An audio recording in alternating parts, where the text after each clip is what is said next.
Salut, c'est Rado, voilà ma vidéo de mise à jour pour l'indice parisien.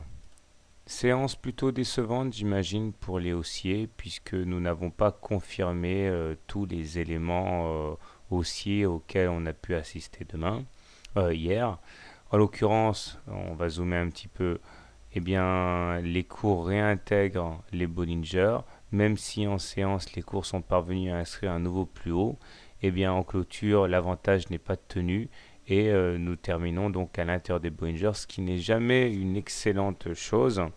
Dans ce cas, donc, un retour sur la moyenne mobile à cette séance est souvent rallié. On voit également que le triangle noir que j'avais tracé ici, eh bien, n'a pas non plus été cassé à la hausse de manière durable, puisque si en séance on s'en est extrait, en clôture, une fois de plus, on réintègre le triangle, ce qui n'est pas non plus très engageant pour la suite. Heureusement, il y a des éléments toujours positifs, notamment le fait que le MACD confirme son passage au-dessus du signal, que le stochastique, lui, s'installe en zone de surachat et que le momentum également confirme qu'il est devenu positif. Si à cela on ajoute le fait que la M7 est croissante et que la M20 l'est aussi, que nous avons assisté à un croisement M7-M20, on a quand même des raisons d'être optimiste pour la suite.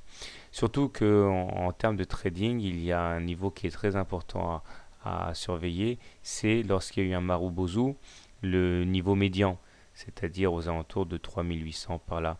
Et on voit que ce niveau important des 3800, moitié du Marubozu, lui n'a pas été franchi à la baisse. Et on a tendance à dire que tant que c'est le cas, on peut toujours envisager une perpétuation de l'impulsion haussière. Donc c'est un niveau qui est très important et qui n'a pas été transgressé aujourd'hui. Sinon, on est toujours dans ce canal rose, ici, hypothétique, et tant qu'on n'aura pas cassé à la baisse en mettant les 3730, il n'y a aucune raison, a priori, de négliger un ralliement du haut du canal rose. Alors, comment trader le CAC demain?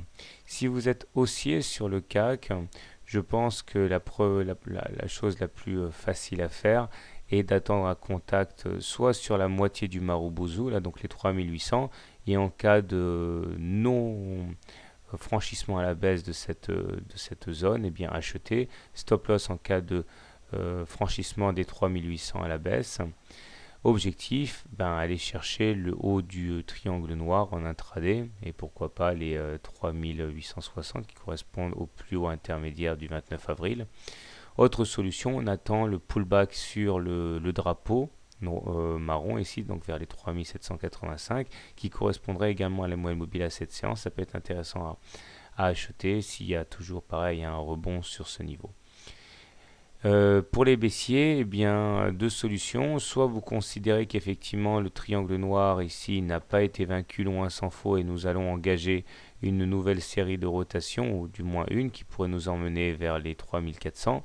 Dans ce cas, l'idée c'est qu'il faudrait shorter sur les niveaux actuels, mettre un stop loss en cas de clôture au-dessus du triangle noir. Autre solution, vous shortez dès à présent et vous visez la moyenne mobile à cette séance. Comme j'ai dit, quand on clôture à l'intérieur des Bollinger, très souvent on va chercher la M7. Il s'agirait de mettre un stop loss en cas de clôture, en cas de franchissement en séance de la bougie des jours d'aujourd'hui en plus haut, c'est-à-dire les 3845 par là. Voilà. Personnellement, même s'il y a une petite déconvenue au niveau de la performance journalière, je pense que je reste positif sur l'indice parisien et je suis donc toujours favorable à l'achat des supports plutôt que la vente des résistances. Voilà, bonne soirée, bon trade, à demain.